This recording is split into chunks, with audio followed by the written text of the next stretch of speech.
to start with what law really is.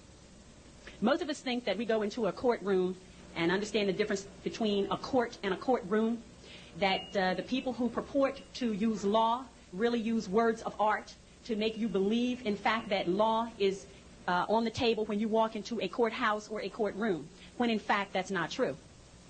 And I would like to share with you tonight, regardless of your religious persuasion, what law really is. Law, and as Muslims would say, all law, is A-L-L space L-A-W, all law, all law. So for anyone who's of a Christian persuasion, don't be misled, and when you hear the term all law is God, all right? That is also what we would say in lawful terms a misnomer. Allah is not God. God has no capacity and no standing to all law, because God means governmental ordinance departments. There is no comparison. Now, who can use law? Law can only be used by people who are in their sovereign capacity. And as I will share with you tonight, the majority of the people in the world, and I'm not going to get into all of the details about that, but the majority of the people in the world, 99% of them live in slavery today. So in 1863, via the Emancipation Proclamation, and I challenge you to go look in a law dictionary and look up the definition of emancipation and proclamation, and you will see that a proclamation is not a law. A proclamation is a public announcement by elected officials. It is not a law. So the Emancipation Proclamation of 1863 did not set any slaves free. What it did was standardize slavery, the United States being the model for the standardization of slavery, that all of the other nations around the world, as they reduced their people from their sovereign capacity and forced them to join nation states, then they were able to issue statute, codes, ordinances, resolutions on them. And a statute, as in a state statute of the Commonwealth of Pennsylvania, is not a law. It is corporate policy of the corporation that calls itself the Commonwealth of Pennsylvania Incorporated. All right? Now, a code is not a law.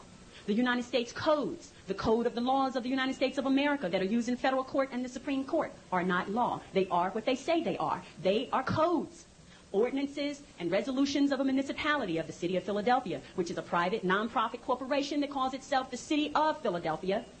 An ordinance and a resolution, as in parking ordinances, they are not law. They are what they say they are. They are ordinances and they are resolutions. All right? And the reason they are not law is because the only people who can issue law are people who are acting in their sovereign capacity. And the people who sit in these seats as elected officials are not, in fact, in their sovereign capacity. They are in a corporate ward status, meaning that they are wards of the state. They are members of the corporation, which is a nonprofit, that calls itself the Commonwealth of Pennsylvania.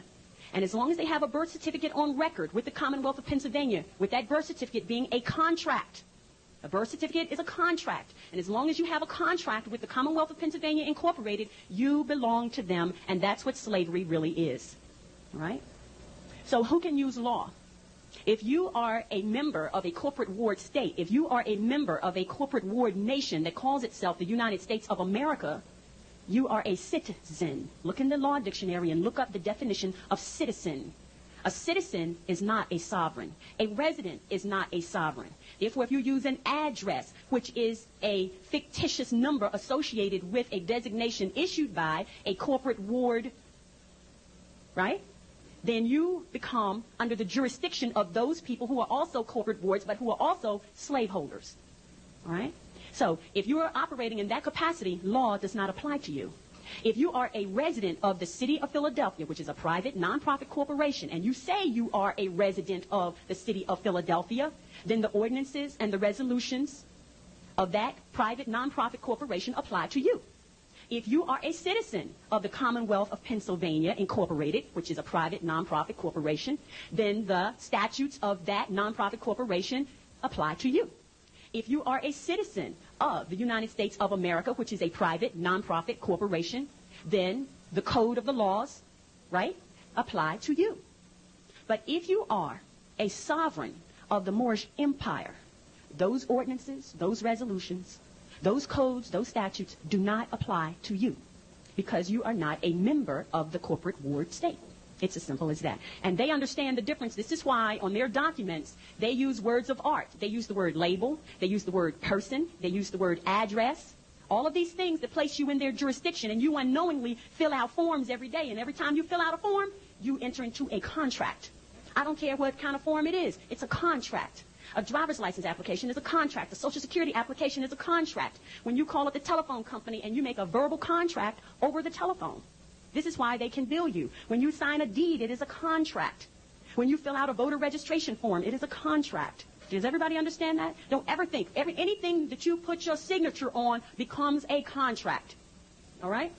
Now, the fact that you are not in your sovereign status means that you make a contract as a minor. They don't care. They know you are a minor because, and to be other than a minor,